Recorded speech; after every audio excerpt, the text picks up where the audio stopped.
السلام علیکم ورحمۃ اللہ وبرکاتہ۔ سلیم بھائی کیا حال ہے؟ سب خیریت ہے؟ ٹھیک ٹھاک؟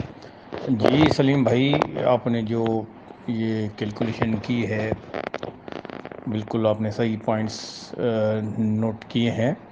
دیکھا جائے تو فارمولا ان کا مناسب نہیں ہے انویسٹرز کے لیے، تو بالکل بھی جو ہے نا وہ صحیح نہیں ہے۔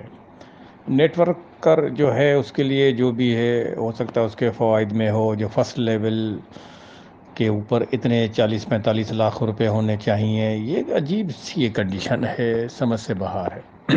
مجھے تو ان کی جو ہے پلاننگ صحیح سمجھ میں نہیں آئی، یا انہوں نے صحیح وضاحت کی نہیں، یا ابھی تک وہ خود ڈاواڈول ہے۔ بھائی سیدھا سیدھا فارمولا جو سیکیورنیس کا تھا وہی فارمولا امپلیمنٹیشن یہاں پہ ہونا چاہیے۔ اب یہ کہہ رہے ہیں کہ انہوں نے جو 15 لاکھ کی مثال دی، اگر اس نے 5 لاکھ لے لیے، باقی 10 لاکھ رہتے ہیں، 10 لاکھ کو وہ 20% 5واں حصہ 2 لاکھ USDT دیں گے، پھر وہ 5x، یعنی کہ وہ 5x کتنے عرصے میں پورے ہوں گے؟ یہ 3-4 سال لگیں گے، تب جا کے ان کو وہ قسطوں میں پیسے ان کو ملیں گے۔ چلو وہ تو بات سمجھ میں آتی ہے، لیکن لیول 1 پہ اتنے ہونے چاہیے، لیول 2 ان کے کتنے ایکٹیو لوگ ہیں، یہ بات سمجھ میں نہیں آئی ہمارے کو۔ تو کنفیوژن ہے ابھی تک، یعنی کہ وضاحت نہیں ہے، یعنی کہ پلاننگ ابھی انہوں نے بھی صحیح نہیں کی ہے۔ ٹھیک ہے، وہ جو اگر نیٹ ورکنگ کرنا چاہتے ہیں ان کا حصہ الگ رکھنا چاہیے، ان کا پورشن ہی الگ کر دینا چاہیے تھا۔ جو نیٹ ورکنگ کرنا چاہتے ہیں، جو نیٹ ورکر حضرات ہیں، وہ یہاں پر آ جائیں، اس سائڈ میں آ جائیں۔ جو نیٹ ورکنگ نہیں کرنا چاہتے ان کو سائڈ دوسرے میں رکھ دیا جائے۔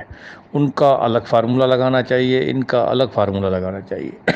جو لوگ نیٹ ورکنگ نہیں کرتے ہیں ان کو تو اپنے پیسوں سے سروکار ہے نا۔ جس بندے نے پیسے لگائے اور اس کو ایک بھی وتھڈراول نہیں ملا، اس کو پیمنٹ کیسے ملنی ہے، کس طریقے سے ملنی ہے، وہ طریقہ بتانا چاہیے تھا ان کو، وہ نہیں بتا رہے ہیں۔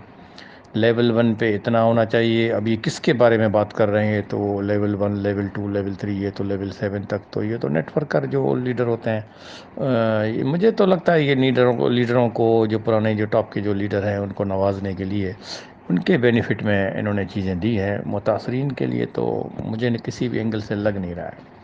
متاثرین کو سیدھا سیدھا ان کو فارمولا رکھنا چاہیے تھا کہ بھائی جو ہے جنہوں نے کسی کے 50% رہتے ہیں، کسی کے 100% رہتے ہیں، ان کو ڈیوائڈ کر کے بھائی اس طریقے سے ہم اتنے مہینوں میں، جس طرح وہ 36 مہینے میں پیسے مل رہے تھے تو ابھی بھی 36 مہینے میں پیسے ملنے چاہیے۔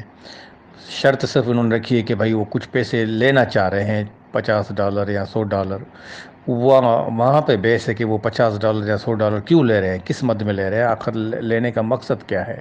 پیسے تو ان کے پاس پڑے ہوئے ہیں، کمپنیاں تو وہ چلا رہے ہیں، تو وہ ہم سے کیوں پیسہ لینا چاہ رہے ہیں؟ یہ بات ہمیں سمجھ میں نہیں آئی۔ دوسرا یہ کہ اگر وہ اتنا ضد پہ ہیں تو جن جن لوگوں کی جتنی ڈپازٹ ہیں وہاں سے جو مائنس کر دیں۔ اگر کسی کے $3000 پڑے ہوئے ہیں تو وہاں سے $50 اس کے کاٹ دیں، باقی $2950 اس کے پڑے ہوئے ہوں گے۔ کسی کے $1000 ہیں تو اس کے $50 فیس کے نکال لیں، باقی اس کی کیلکولیشن $950 سے کر دیں۔ کسی کے $100 پڑے ہوئے ہیں تو وہ اپنے $50 نکال لیں، باقی اس کے $50 کی کیلکولیشن کر کے دے دیں۔ $50 کے اوپر اگر اتنی ہی انہوں نے زور ڈالنا ہے تو ان لوگوں کو وہ کہیں کہ بھائی ان کے جو اماؤنٹ پڑے ہوئے ہیں ان میں سے آپ مائنس کر کے، چلو یہ $50 مائنس کر دو، لیس کر کے اب کیلکولیشن کر کے ان کو بتائیں گے بھائی اتنے مہینوں میں یہ قسط بنے گی، آپ کو پیسے آپ کو واپس آئیں گے۔ سیدھا سیدھا فارمولہ ہے یہ، اس میں اور تو کچھ ہے نہیں۔ جبراً زبردستی لوگوں کو جو ہے وہ اندر ڈالنا، پھر جو ہے وہ آدھی کیلکولیشن بتائیے، آدھی کیلکولیشن کلیئر نہیں بتائیے، اور جن لوگوں کو نیٹ ورکنگ کرنا نہیں آتی ہے ان کے لیول 1 سے کیا ان کا واسطہ، بات کلیئر مجھے تو نہیں آئی ان کی سمجھ میں۔